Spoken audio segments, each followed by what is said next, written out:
Right, so for years, US sanctions were the stick America could always count on, weren't they?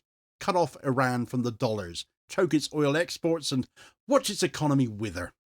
But after Israel's reckless strike on Iran's nuclear sites and Washington's ritual threats of snapback, Tehran's got sick of this now and has been looking at a way around it.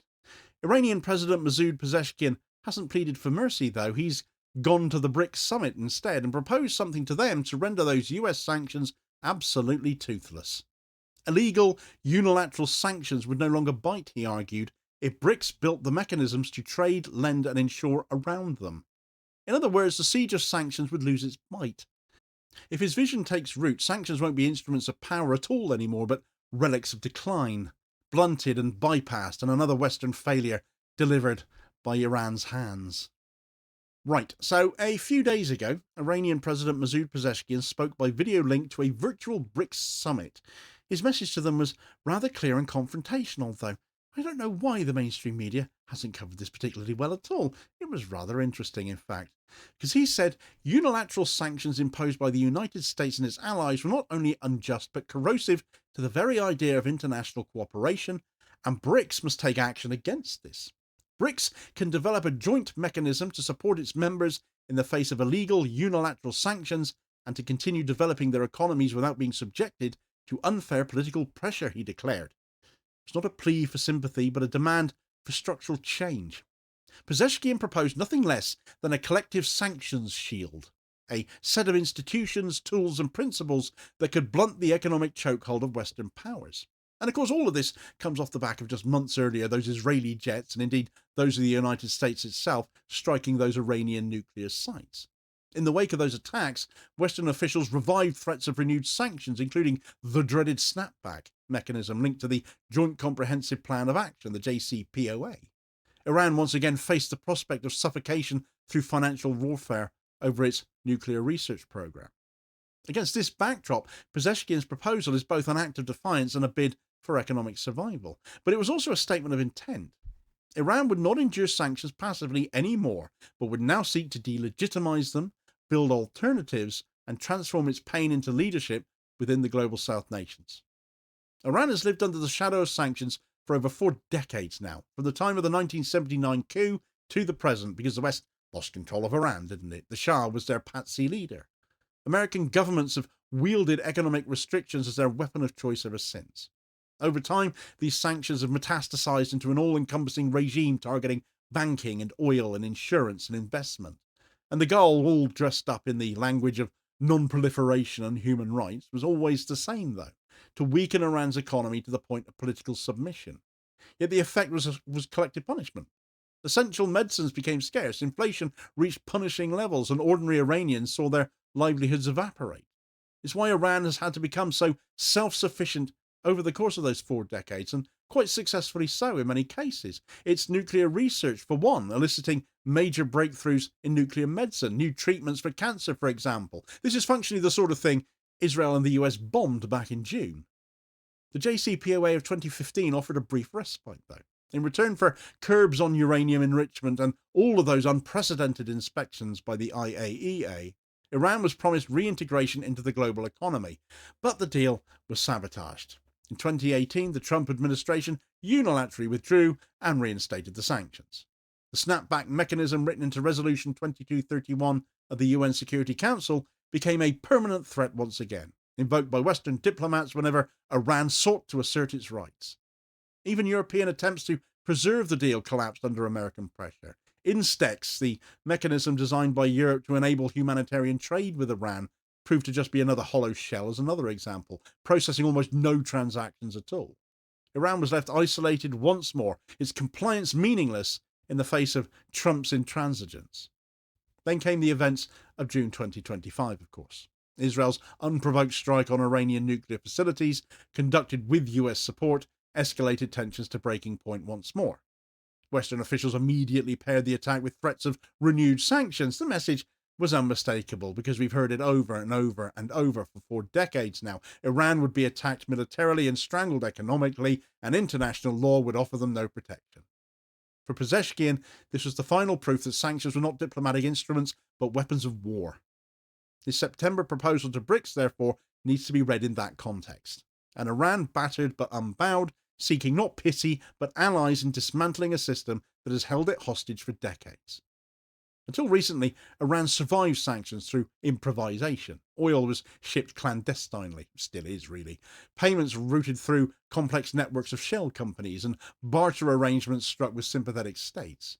These measures provided them with breathing room, but they were always fragile, costly, not to mention humiliating.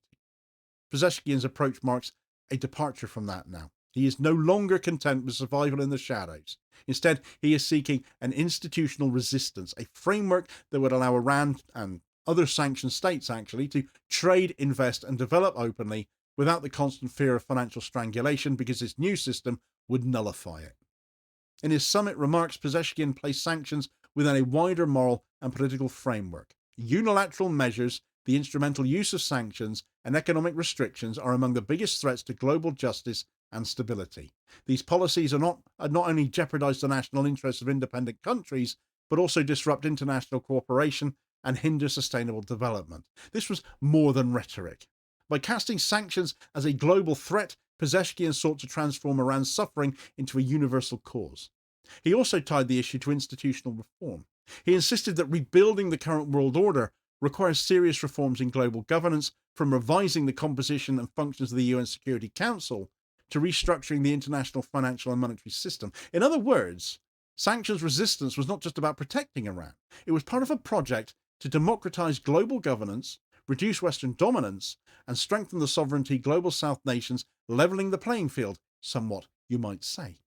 In other words, what happens to Iran today could happen to any independent country tomorrow, and only collective resistance can provide safety from it. So this move from defensive endurance to offensive or offensive institution building is quite strategic. It allows Iran to portray itself as a leader now, not a victim. It also turns the tables. Rather than constantly pleading for sanctions relief, Iran demands structural change instead.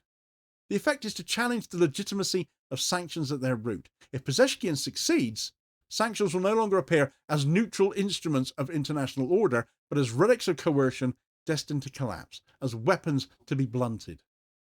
The credibility of Iran's proposal does depend on the response of other BRICS nations, of course. So what have they said about this idea then, Damo? Well, here the picture is both encouraging and complicated. Brazil's President Lula da Silva used the same summit to denounce what he called tariff blackmail. For Lula, BRICS is a platform to defend national sovereignty against economic coercion. Brazil will support trade facilitation, local currency transactions, and intra-BRICS cooperation. Yet as a country tied deeply to Western markets as Brazil is, it will want to avoid open confrontation. Brazil will push for resilience framed in the language of fair trade rather than sanctions evasion.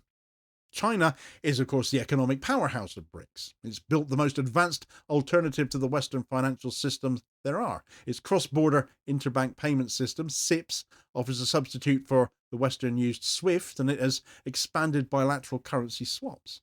Beijing shares Iran's interest in weakening the dollar's chokehold too, but it also has trillions of dollars in assets exposed to Western markets. China will therefore want to pursue technical steps that erode dollar dominance quietly and gently, without framing them as a sanctions shield either. India is even more reluctant. Its chief economic advisor said bluntly that India is not pursuing an alternative to the dollar. New Delhi relies heavily on Western trade and investment. It will resist any initiative that threatens those ties. And while India may engage in rupee-based trade and regional cooperation, it will not join a frontal challenge to the US financial order. Russia, by contrast, is enthusiastic about this idea. Well, I can't imagine why Putin would be so keen on it, can you? Having endured sweeping sanctions themselves since 2014, Moscow has the most to gain from a sanctions shield. It has created its own payment system as well, SPFS, and pushed for BRICS to build insurance pools and logistics networks. For Russia, Iran's proposal is a natural extension of its own survival strategy. It will press hard for implementation. South Africa provides moral support here too. President Cyril Ramaphosa has consistently spoken out against unilateral sanctions, yet his country's economic exposure makes radical action unlikely. South Africa will add legitimacy to the cause, but not risk its own financial stability in this process. Thus, BRICS is united in principle, but divided in practice, as they seem to be on most things quite fundamentally. All members oppose unilateral sanctions rhetorically, but their willingness to confront the West varies dramatically based on their own individual interests. The likely outcome is incremental measures that erode the sanctions regime gradually, rather than a dramatic unveiling of a sanctions shield, but that would still be progress, wouldn't it? This divergence is both a weakness and a strength. It slows the progress down, although it's still being made, but it also ensures that BRICS remains broad enough to carry some political weight. So what might a BRICS sanctions shield even look like in practice then? Well, the first and most obvious component is alternative payment systems, isn't it? By linking China's SIPs with Russia's SPFS and expanding their use across BRICS as a whole, the bloc could create a parallel system outside Western control. Bilateral currency swaps and local currency settlement could further reduce dependence on the dollar. Already trade between Russia and China is overwhelmingly denominated in yuan and rubles. If extended to Brazil, India, and South Africa, this would create momentum towards de-dollarization, regardless of those pro-Western economic ties. The second mechanism is local currency lending. The new development bank has begun issuing bonds in member currencies. If expanded, this could provide financing for projects in sanctioned states without exposure to dollar markets at all. Guarantee funds could reduce the risk for firms trading with sanctioned countries. An NDB insurance pool could provide shipping coverage for vessels carrying Iranian oil, something currently blocked by Western insurers. Thirdly, BRICS could develop its own logistics networks. Ports and shipping routes and overland corridors could be organised to minimise reliance on Western-controlled choke points. Russia has already pushed for such initiatives, seeing them as essential to survival under sanctions. Fourth, BRICS could create a legal and diplomatic front. Shared compliance toolkits, coordinated challenges in international fora, and common doctrines delegitimizing unilateral sanctions could raise the political and reputational costs of such measures. If BRICS articulates a doctrine that unilateral sanctions are violations of international law, it would mark a turning point in global norms. Each mechanism requires investment, trust, and political will, but none, in and of themselves, are impossible to achieve. The question is not technical feasibility here, but political courage. The obstacles are nonetheless formidable to this. The greatest risk is secondary sanctions, of course, even more of them. BRICS members that maintain deep ties with the US and Europe will fear retaliation if they openly assist sanctioned states. This fear explains India's reluctance and Brazil's caution. Another risk is financial exposure. The NDB depends on international capital markets. If seen as a sanctions evasion vehicle, its borrowing costs could rise. China, too, cannot risk all of its assets. International divergence is another limit. BRICS is not a bloc like NATO or the EU. It is a loose grouping of assorted states. Coordinating them is always going to be difficult. Trust deficits, particularly between the likes of India and China, complicate matters here. It's often very easy to see BRICS as an aligned group of countries setting about a challenge to the West. They've certainly been framed as that a lot in the past, but it's not nearly that straightforward. There are technical limits as well. Local currencies are volatile. Payment systems require interoperability. Insurance pools require credibility. Logistics networks require infrastructure, and these take years to build. And finally, there's the danger of symbolism without substance. If BRICS proclaims a sanctions shield but delivers little in the way of that, the credibility of resistance suffers. Populations hoping for relief may end up being demoralised. Western states may gloat that alternatives are hollow. To succeed, BRICS will have to deliver tangible results here. So for Pezeshkian, the domestic stakes are high. Iranians have endured decades of economic siege. Inflation, shortages, and declining living standards have created widespread frustration. By proposing a BRICS mechanism, Pezeshkian offers them hope. Iran is not isolated, but leading global reform on this. This strengthens his legitimacy, and it projects confidence. The moral claim is equally significant. By framing sanctions as among the biggest threats to global justice and stability, Pezeshkian positions Iran as a moral actor here. He insists that sanctions destroy sustainable development, disrupt cooperation, and undermine sovereignty, which, when unjustly implemented, for example, because Israel cried like a baby, they do. This resonates across the global south, where many states fear similar treatment. It reframes sanctions not as law, but as coercion, not as enforcement, but as collective punishment. This moral discourse is a powerful weapon in delegitimizing the sanctions regime. The legal case against unilateral sanctions is contested, but it is strong. Under the UN Charter, only the Security Council can impose sanctions binding on all states. Unilateral sanctions lack that legitimacy. Secondary sanctions which punish third parties involve extraterritorial application of national law, which is a violation of sovereignty.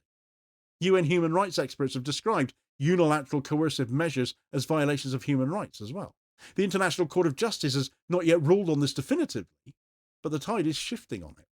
By institutionalizing resistance, BRICS could articulate a new doctrine delegitimizing unilateral sanctions as unlawful. This will not abolish them overnight, but it would create a prescriptive shift that erodes their legitimacy, such as it is.